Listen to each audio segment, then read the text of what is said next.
श्री गुरु चरण कमलेभ्यो नमः। वागर्ताविव संपृक्तो वागर्ताप्तिपत्ते जगतः पितरो वंदे पार्वती परमेश्वरो। विषय हमारा यज्ञ विज्ञान से संबंधित है। वैदिक और धर्मशास्त्रीय परिप्रेक्ष्य में वैज्ञानिक अध्ययन।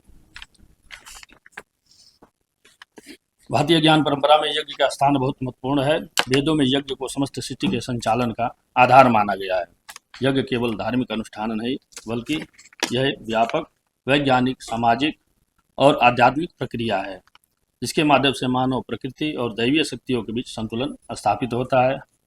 वैदिक साहित्य, विशेषतः संहिताओं, ब्राह्मण ग्रंथों, आरण्यकों और उपनिषदों में यज्ञ का विस्तृत वर्णन प्राप्त होता है।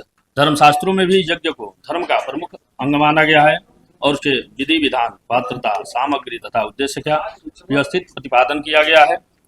यज्ञ का उद्देश्य केवल देवताओं की आराधना न होकर लोक कल्याण, पर्यावरण संतुलन, सामाजिक समन्वय तथा आध्यात्मिक उन्नति की है। वर्तमान समय में जब पर्यावरण प्रदूषण, मानसिक तनाव और सामाजिक असंतुलन जैसी समस्याएं बढ़ती जा रही हैं, तब यज्ञ विज्ञान की प्रासंगिकता और भी बढ़ जाती है। प्रस्तुत शोध पत्र में यज्ञ के वैदिक स्वरूप और धर्मशास्त्रीय आधार तथा उसके वैज्ञानिक और सामाजिक महत्व का विश्लेषण किया गया है। इसमें मुख्य विषय है यज्ञ विज्ञान, वैदिक विज्ञान, धर्मशास्त्र, पर्यावरण, लोक कल्याण। भारतीय संस्कृति और ज्ञान परंपरा का मूल आधार वेद है।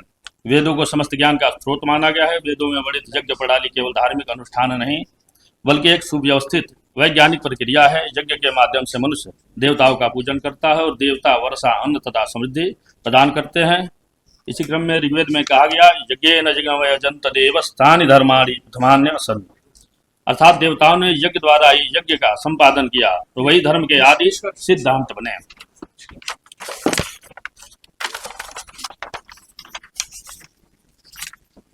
यज्ञ भारतीय संस्कृति और वैदिक विज्ञान की एक महान परंपरा है। धर्मशास्त्रों में इसका जो विधि विधान और दार्शनिक आधार प्रस्तुत किया गया है, वो केवल धार्मिक अनुष्ठान तक सीमित नहीं है, बल्कि मानव जीवन के समग्र विकास से जुड़ा हुआ है। यज्ञ के माध्यम से मनुष्य प्रकृति, समाज और आध्यात्मिक जगत के साथ संतुलन स्थापित करता है। आधुनिक युग में यज्ञ विज्ञान की वैज्ञानिक व्याख्या तथा उसका व्यवहारिक प्रयोग मानवता के कल्याण में अत्यंत उपयोगी सिद्ध हो सकता है। धन्यवाद।